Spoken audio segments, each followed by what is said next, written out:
Today, we are going to talk about spring mass system, and based on this model, and we are going to build the differential equation, second order ODE.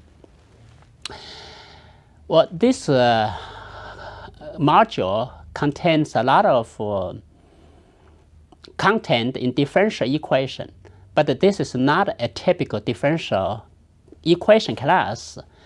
In a classical course in differential equation, we probably spend like 2 to 3 weeks talking about a spring mass system and the second ODE.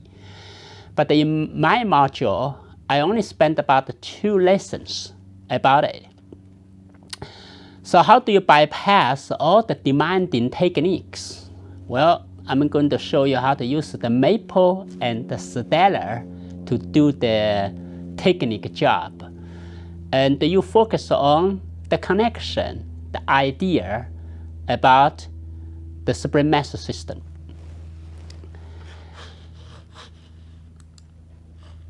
So first, we'll introduce the simplest spring mass system and build the differential equation based on Newton's law and the Hooke's law. And then we're going to introduce a concept called the characteristic equation of the second order ODE, and that algebraic equation is the way to solve the differential equation. And then we're going to show you the maple command to solve the differential equation. So first, we probably all know Hooke's law, Newton's law from your physical sciences. Basically, Hooke's law says the restoration force is always proportional to the stretch of the spring away from the equilibrium point. So when you use this formula, remember your x equals 0 must position at the equilibrium point. That's the point the spring will rest if you don't use any force. And Newton's law tell you the inertia equal the outside force. The inertia is the mass times the second derivative of the position function. And we have other forces. If we look at the spring system, we maybe have a system like this. That's the spring, and you have the weight here. And then this weight could count as an external force. And if it bounces back into force, in this case, you might think about air resistance. But if you look at spring, put it on the surface like this, and then the friction between the surface of the mass and this moving track, it's another big force. So we call it PT here. And in our model, we assume the friction is proportional to the velocity, which is the derivative of the position. But all this negative means it's the opposite direction of your moving direction. So we put all the 3 forces, the restoration force, the resistance force, and the external force. Then we have the total force GT equals the summation of Ft negative Kx negative Bx prime t. So Newton's law make this equal that.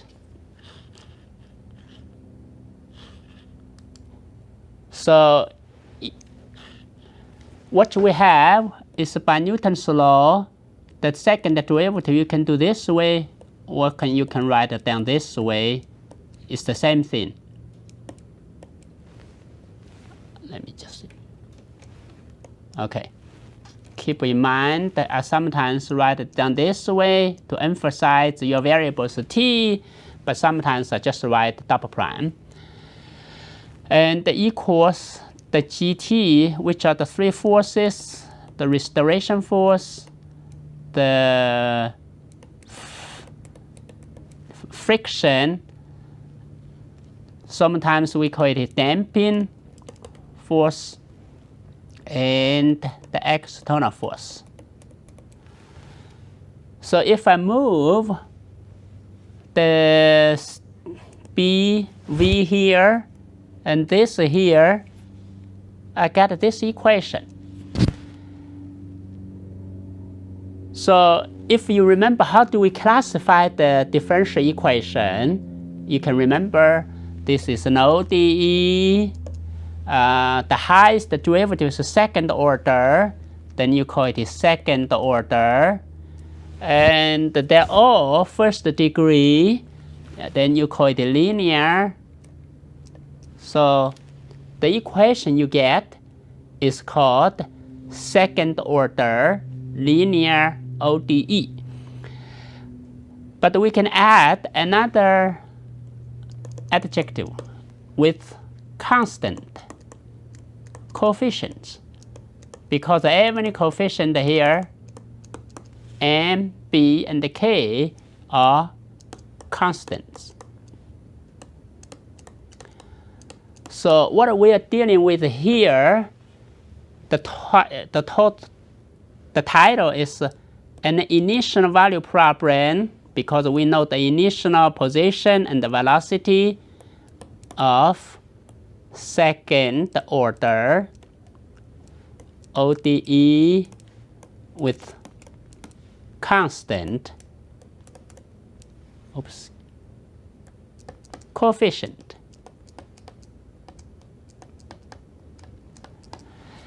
And this problem has been completely solved, and it's not hard to solve. I can promise you, if you are good in algebra, you certainly can do it by your hand. It just takes time. Let's look at the phenomenon. If you have a spring mass system, you probably recognize there's a different phenomenon. If the spring is strong enough, you might imagine the spring and mass will bounce back and forth. But if the resistance is too big and spring too weak, they won't bounce, but slowly the spring will drag the mass back into the equilibrium point. And the easiest case we'll discuss here is assume no external force and no friction. That B, we call it a damping coefficient. And in this case, we neglect the small resistance as soon as it equals 0. And then you get the equation right hand equals 0, and the left hand is a simple m double derivative of x times kx equals 0. Well, we add another name called the homogeneous equation, because now look at this. If this is ft, that's non-homogeneous. If I give you mx double prime plus bx prime plus kx equals 0, and then this we call it homogeneous ODE. In order to solve the original one, usually we solve the homogeneous one first, but this one is homogeneous. And if I wanted to write a little better, I can write this equals negative omega square x, and let the omega square equals k over m. And that's where this omega comes from. Now, you can check these two trigonometry functions will satisfy this equation. No doubt, the derivative for cosine equal negative sine, derivative of sine equal cosine, that's where the negative comes from. And the omega square comes from the chain rule. If you take the derivative twice, then you get the omega square. Well, you can easily check that.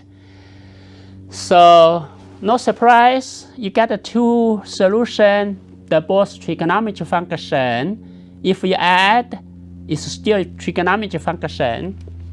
So what you see here is really the cosine omega t, and the omega is the frequency. And you get a harmonic oscillation.